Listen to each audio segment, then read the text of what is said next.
Paramashivoham Om Nithyananda Paramashivoham Om Nithyananda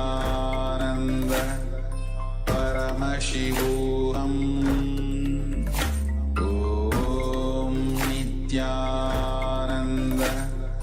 Paramashivoham Om Nithyananda Paramashivoham Om Nithyananda Paramashivoham Om Nithyananda Paramashivoham Om Nithyananda Paramashivoham Om Nithyananda Paramashivoham Om Nithyananda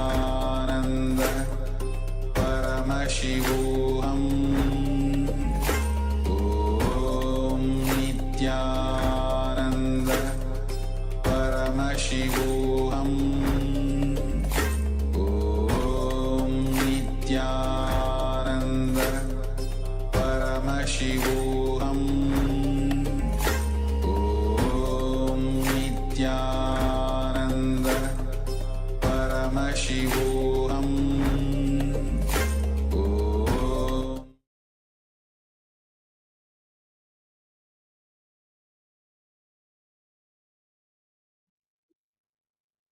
Yes. So you may all now relax. So let us hear from the participants, all of you who have participated in this power manifestation. What all was revealed to you in your third eye? You can share. Of course, if it's not too personal. So please share in the chat window your experience of this power manifestation round.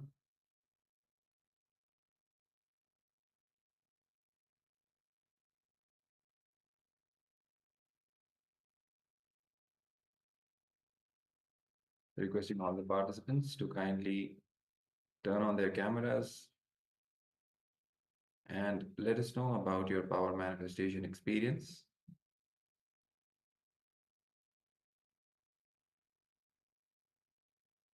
And if you also want to share on social media, you can go ahead and post your experience and share it with as many people as you can on your social media handles so that you can enrich them, Paramashivoham, and be channels for them to experience Paramashivoham in their own lives.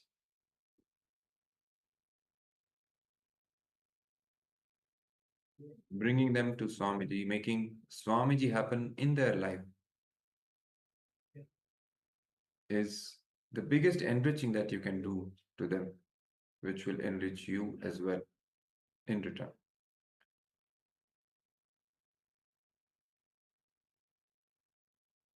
So meanwhile, as you are putting your messages, let us also get ready for the next segment, which is going to be a revelation by the Supreme Pontiff of Hinduism on the topic of the power of Satya, the power of truth, and how it is applicable in the area of management, how it can make you a great manager. So let us hear directly from the Supreme Pontiff of Hinduism, the core, the highest principle of Satya, of truth, how it is applicable in our day-to-day life. So let us now get ready to receive the powerful cognitions from the Supreme Pontiff of Hinduism. Let us sit with our head, neck, and spine in a straight line. Come to the space of listening as we are getting ready to receive the direct words from Bhagavan himself. Let us watch.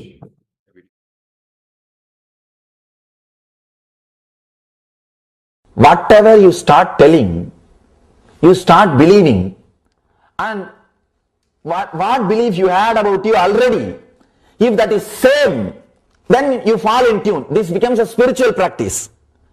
But what you are believing is different, and what you are saying now, if it is different, then there is a conflict between you and you.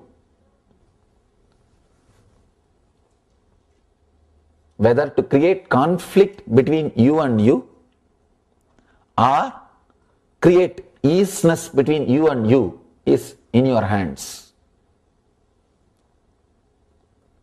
Constantly, if you say something, you start believing, and the difficulty is, if your unconscious is already believing something else, you have difficulty between, war starts between your conscious and unconscious. One more thing, person who is established in truth will not have dreams. All dreams is a fight between your conscious and unconscious mind. Whenever the frequency of your consciousness rises, you will come out of your dreams. Conscious mind is waiting to overcome the dream state, and the dream state is waiting to overcome the conscious state. Your life is nothing but the struggle between these two. The moment your conscious mind rests, dream state takes over. And the moment your dream state is exhausted with the material, your conscious mind takes over. Understand? It's like if the dream state is exhausted, if it doesn't have any more material, no fuel, then conscious state takes over. If the conscious state has no fuel, dream state takes over. If both of them has no fuel, then deep sleep state, the sushupti, comes up. Your whole life is a fight between these three. Whoever is strong, whoever has got more samskaras, they rule you. That's all. If you are suffering without deep sleep, without sleep, means you are conscious and unconscious, means that your Jakrat and Swapna has got too much of samskara. They are not ready to relax. They are not ready to give space for your Sushupti. They say enough. No, we don't need Sushupti. We have enough fuel. We have enough of desires. We have enough of anxiety. We have enough of fear to create again and again more and more scenes in front of us. One more thing you need to understand. What you see during the waking state, this auditorium, me sitting in front of you, your friends, the chair on which you are sitting, everything is created out of the same stuff in which dreams are created. Understand? Let me repeat once more. Whatever you are seeing now, this auditorium, the person who is sitting in front of you, and the person who is sitting next to you, and the chair on which you are sitting, everything is created out of the same stuff. Same stuff out of which your dreams are created. Now you have difficulties. Now you have a lot of difficulties. Array, for this only I am working from morning till night. No, maybe this auditorium is created out of the same stuff, but not my house and my car. No. Whatever you are seeing, whether in dream or in waking state, is created out of same stuff. Understand?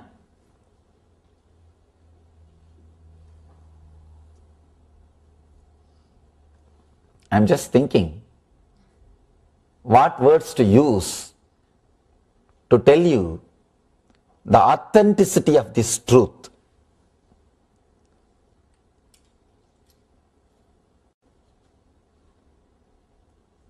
Because this one understanding will put you on Satya. Will just put you on Satya. The truth. One more thing. This one understanding will liberate you from all your anxiety, and you will become the best manager if you know you are creating your wealth. If you know you are projecting and seeing things around you, you can create miracles. You can make miracles happen around you. See, it's like any slide which is kept in front of a projector light becomes reality. So if you want to change the scenes in the screen,